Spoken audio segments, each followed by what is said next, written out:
बलिया नगर द्वारा गुरुवार को राष्ट्रीय स्वयंसेवक संघ आरएसएस ने कृषि मंडी परिखरा में मकर संक्रांति उत्सव और सहभोज कार्यक्रम का आयोजन किया गया। इस अवसर पर प्रांत बौद्धिक शिक्षण प्रमुख डॉक्टर अरविंद सिंह मुख्य अतिथि के रूप में उपस्थित रहे। कार्यक्रम की शुरुआत भारत माता के चित्र के समक्ष दीप प्रज्वलन के साथ हुई। इसमें विभाग संघ चालक राम प्रताप सिंह, नगर संघ चालक परमेश्वरन और कार्यक्रम अध्यक्ष संध्या असिस्टेंट प्रोफेसर शामिल हुए। मुख्य वक्ता ने क्या कहा सुने। वॉइस ऑफ शौर्य न्यूज के लिए विजय कुमार सोनी की रिपोर्ट। लेकिन हिंदुत्व की विचारधारा हजारों साल से नहीं किया, लेकिन विचारों से हम हमेशा जागृत रहे। हमारी माताएं बहनें भी रही। वेदों के ऋचाओं में भी अनेक ऋषिकाएं थी, लेकिन दायर की दो बेटियां 16 साल 18 साल जात को भी छोड़ने का नहीं था। हमने आगे भी उसका प्रतिकार किया। जब राजा दाहिर की पत्नी आती है अपने को बचाते हुए अपने पास, तो गप्पा रावल के ध्यान में आती है इस घटनाक्रम को सुन करके कि कोई ऐसे भी लोग हो सकते हैं क्या।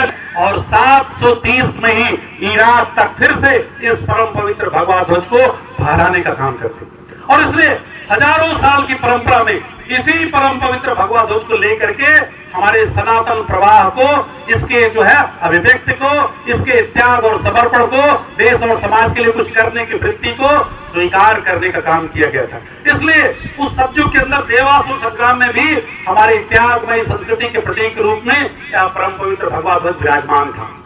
यह जो है राम रावण के उस युद्ध में उस इंद्र के रथ पर भी विराजमान था, जिसको भगवान राम ने रावण के और वध के लिए और स्वीकार करने का काम किया था। वह हमारे उस कपित ध्वज में भी, जिसको भगवान श्री कृष्ण सब में चलाने का काम कर रहे थे। और इसलिए हिंदुत्व की इस परंपरा में भी, और ये चंद्रगुप्त से लेकर के शालिवाहन से लेकर के विक्रमादित्य से लेकर के महाराणा प्रताप से लेकर भी एक प्रेरणादायी स्रोत बना हुआ है, क्योंकि यह हिंदुत्व का ही विचार है जो लगातार अनवरत सब कुछ चला रहा है। दुनिया में जब सारी संस्कृतियों का विलोप हो गया, उसके बावजूद भी हिंदुत्व एक शक्ति के रूप में हजारों साल से एक परंपरा के रूप में खड़ा है। इसलिए खड़ा है क्योंकि जब चारों तरफ हमारे मान से चली आ रही ये परंपराएं हैं, व्रत है, त्योहार है, उत्सव है, इन्होंने माताओं बहनों के माध्यम से, और तब झंझावात था, हम मंदिर में पूजा करने के लिए नहीं जा सकते थे, हमको पर्दा करना पड़ा। राम इन उत्सवों के माध्यम से ही हिंदुत्व की वह सनातन धारा आगे बढ़ती रही, और जब तक यह हिंदुत्व की सनातन धारा विराजमान है, इस देश का न कोई कुछ बिगाड़ सकता है, न कोई इसको डिगा सकता है। और ये हमारे चीज आपको बताई जाती मिलेगी।